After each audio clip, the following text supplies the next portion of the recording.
Jadi mulut itu dikunci, yang bicara itu tangan bersaksi. Kalau dipegang tangan, itu benda bicara yang dipegang tangan. Maka pada saat itulah semua tempat di bumi yang dipijak, semua keadaan mengabarkan kepada Allah apa yang terjadi dengan itu semua. Tidak akan ada yang tersembunyi. Begitu Anda selesai tobat, Ustaz, apakah tempat itu bersaksi lagi di akhirat nanti? Apakah benda itu akan bersaksi lagi di akhirat nanti? Apakah ketika kita bertobat dengan sungguh-sungguh, benda, tempat, apapun yang pernah kita pakai, kita kunjungi dan bersaksi jika sudah pernah membawa atau digunakan untuk keburukan. Maksudnya, kalau Anda pernah bermaksiat, atau orang lain lah, jangan Anda, kalau seseorang pernah berbuat maksiat di satu tempat atau menggunakan satu benda, apakah kalau bertobat benda itu dan tempat itu akan bersaksi lagi di hari kiamat akan maksiat yang pernah dikerjakan? Terkait dengan benda yang akan bersaksi, ada ayatnya, bahkan tubuh kita juga ada. Di surah Yasin jelas, al-yauma nakhtimu ala afwahim wa tukallimuna aydihim wa tashhadu arjuluhum bima kanu. Baik. Jadi mulut itu dikunci, yang bicara itu tangan bersaksi. Ya, sekarang di dunia aja tangan udah bisa bersaksi. Awas, sidik jari itu kan tangan. Udah bisa bersaksi. Siapa pelakunya? Yang megang gelas, ada sidik jarinya di sini. Kan? Hati-hati. Kaki juga demikian. Tangan, kaki, semua bicara. Sekarang bicara udah kelihatan. Apalagi di akhirat, langsung bicara tangannya. Langsung bicara. Ya Allah, saya digunakan si fulan begini. Nanti tempatnya juga mengatakan. Kalau dipijak oleh kaki, kaki bicara. Kalau dipegang tangan, itu benda bicara yang dipegang tangan. Apa ayatnya? Jelas, antum hafal ayatnya. Idza zulzilatil ardu wa akhrajatil ardu wa qala al insanu, ayat keempat, yauma idzin tuhadditsu akhbara. Maka pada saat itulah semua tempat di bumi yang dipijak, semua keadaan mengabarkan kepada Allah apa yang terjadi dengan itu semua. Tidak akan ada yang tersembunyi. Kalau baik dikatakan baik, sekecil apapun, walaupun lebih kecil dari atom. Ya, wa may ya'mal mithqala dzarratin khairan yarah. Kalau buruk ditampakkan, wa may ya'mal mithqala dzarratin syarran yarah. Keburukannya ditampakkan, semua bendanya bicara. Bicara. Hati-hati. Bicara. Awas, di kantor, meja yang jadi kemudian tumpuan komputer. Tangan Anda mengetik di situ. Masuk angka nggak benar. Sesuatu yang curang. Angkanya berubah. Hati-hati, salah. Anda dapat gaji berubah. Gaji 172, hilang satunya, 72-nya muncul. Ya, hati-hati. Gaji 53, 53-nya tertulis tambah 5 lagi misalnya kan. Nah, itu nggak benar. Nanti itu akan bersaksi, tangannya bicara, komputernya bicara, semua bicara. Dan memberatkan timbangan Anda di akhirat nanti dalam keburukan. Semua. Anda jalan di mobil bermaksiat, awas, hati-hati. Mobilnya mobil dinas, fasilitas-fasilitas negara, tanpa izin dipakai kebutuhan pribadi. Awas, itu bicara nanti. Kemudian Anda tobat, ya Allah saya salah. Ya Allah saya salah.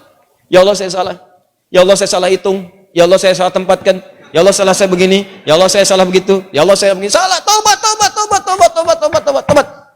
Begitu Anda selesai tobat, Ustaz, apakah tempat itu bersaksi lagi di akhirat nanti? Apakah benda itu akan bersaksi lagi di akhirat nanti? Ada dua kondisi. Kondisi pertama, tobatnya bila diterima oleh Allah, gugur semua kesalahannya. Tapi Anda akan berhadapan dengan Allah sendirian.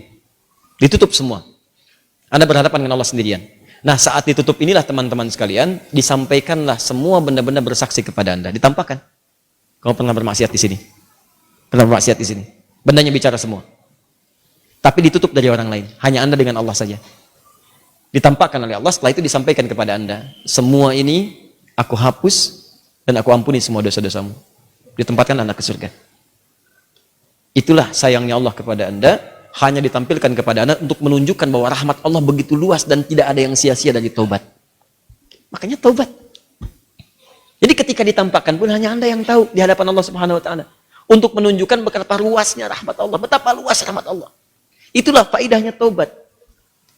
Sebab kalau nggak begitu kadang-kadang nggak kerasa. Sama Anda berbuat salah, ada CCTV nih. Bos Anda melihat. Tanpa sepengetahuan karyawan Anda dipanggil Anda ke ruangan bos Anda. Dikatakan, kamu berbuat salah ya. Ya, saya mohon maaf bos, saya salah gini-gini. Betul. Ini CCTV-nya. Ini kan perbuatan kamu kemarin. Ya, sudah. Saya sudah lihat kamu menangis kemarin. Saya sudah lihat kamu mengakui ke istri kamu kemarin. Istri kamu bicara dengan saya. Sudah, saya maafkan. Jangan diulang lagi. Ini antara saya dengan kamu. Ini saya hapus semuanya. Sudah, nggak ada orang yang bisa akses lagi. Kamu bagus, sudah mengakui kesalahan. Gaji kamu saya naikkan. Sudah, sekarang nikmati dengan keluarga.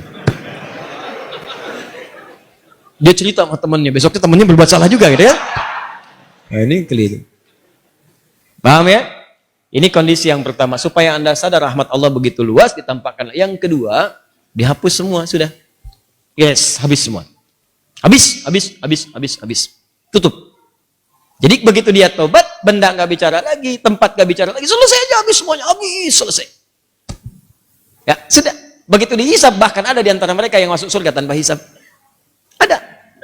Apa tidak pernah kita berpikir sejenak tentang orang-orang yang masuk Islam di zaman Nabi? Nggak pernahkah Anda membaca kisahnya Umar bin Khattab? Tidak pernahkah Anda membaca kisahnya misalnya Jundub bin Junadah menjadi Abu Dzar Al-Ghifari? Pernahkah Anda kena dengar kisahnya Khalid bin Walid? Bukankah mereka orang-orang yang pernah menentang Nabi sebelumnya? Pernahkah mereka bermaksiat sebelumnya? Pernahkah mereka kemudian maksiatnya lebih dari apa yang dikerjakan orang sekarang? Tapi pernahkah Anda mendengar kisah di antara orang-orang yang masuk surga tanpa hisab ada nama mereka di situ? Dan dihapuskan oleh Allah semua kesalahannya tanpa ditampakkan kembali.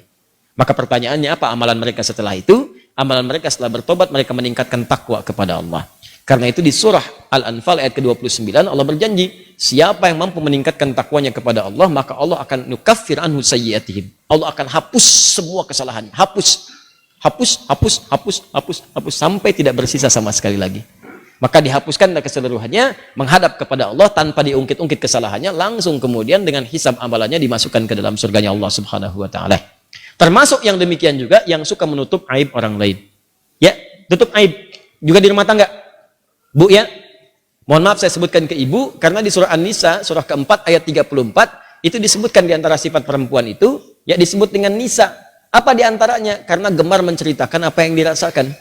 Nah, di ayat 34 itu ada anjuran. Kata Allah, hafizatun lil ghaibi bima hafizallah. Perempuan yang baik itu, istri yang baik, menjaga nama baik keluarga dan suami terutama ketika tidak sedang bersamanya.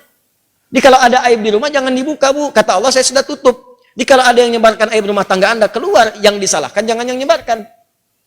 Anda dulu istighfar, kenapa Anda buka? Kata Allah, saya sudah tutup, kenapa kamu buka? Kalau kamu tutup, saya tutup sampai kiamat. Cuman kamu buka sekarang. Akhirnya jadi repot lagi. Masalah Anda di rumah sudah selesai, di luar rumah obrolan jadi banyak. Oh, hati-hati nih, hati-hati. Kadang-kadang judulnya pengajian, memang pengajian, tapi yang dibicarakan bukan materi pengajian. Pengajian belum dimulai. Tanya jawabnya sudah berlangsung. Ya. Ukhti apa kabar? Ukhti. Baik.